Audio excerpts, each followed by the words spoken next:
Дорогие зрители, сегодня вы увидите одну из самых опасных традиций в мире. Люди, которые рискуют жизнью ради меда, в труднодоступных районах Кавказских гор, где скалы обрываются в пропасти, а ветер свистит между камней, мужчины из древнего горного народа занимаются смертельно опасной охотой за редчайшей субстанцией, известной как безумный мед. Его создают гигантские дикие пчелы, один из самых агрессивных видов, который строит свои ульи прямо на отвесных скалах на высоте сотен метров над землей. На протяжении веков представители этого народа поднимаются к этим ульям по самодельным веревочным лестницам, потому что этот мед обладает особыми свойствами. И сегодня я отправляюсь вместе с ними, чтобы увидеть все своими глазами и попробовать этот редкий деликатес.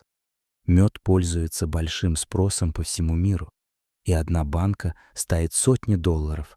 Добывают его всего несколько охотников, и сегодня я последую за ними, чтобы понять, закончится ли эта охота успехом или трагедией, и почему они продолжают рисковать ради этого жидкого золота каждый год весной и осенью в течение короткого периода пчелы производят достаточно меда, чтобы собрать урожай. И в это время вся деревня готовится к охоте. Подготовка занимает несколько дней. По традиции в ней участвует хотя бы один человек из каждой семьи.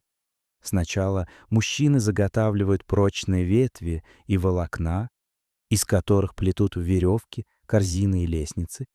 После нескольких дней работы жители совершают обряд, принося жертву духам гор, чтобы получить защиту, и затем отправляются в путь.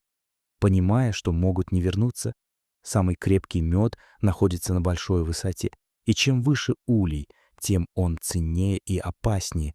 После долгого подъема охотники достигают места, где над ними нависают огромные соты, окруженные роем агрессивных пчел.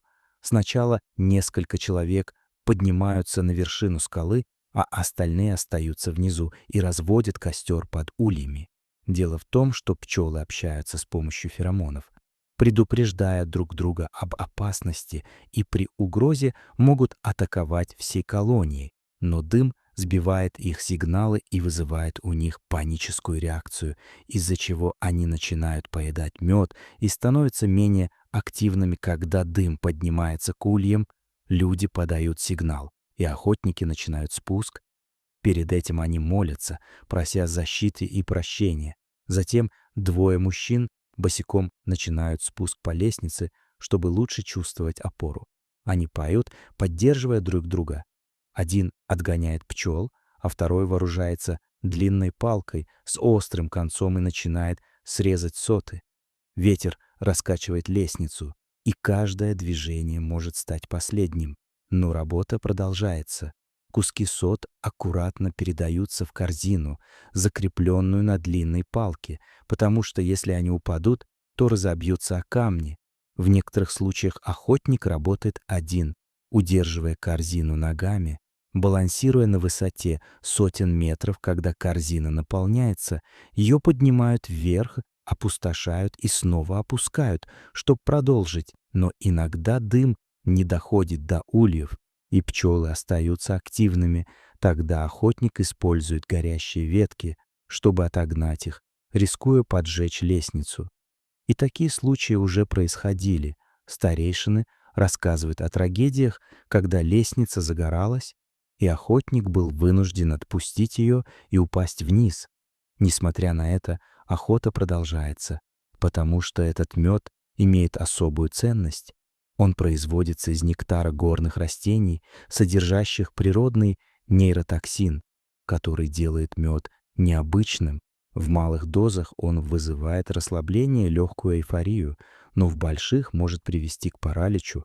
Пчелы адаптировались к этому веществу, а люди используют мед как лекарство и редкий деликатес. Однако из-за изменения климата и деятельности человека популяция пчел сокращается, и добыча становится все сложнее.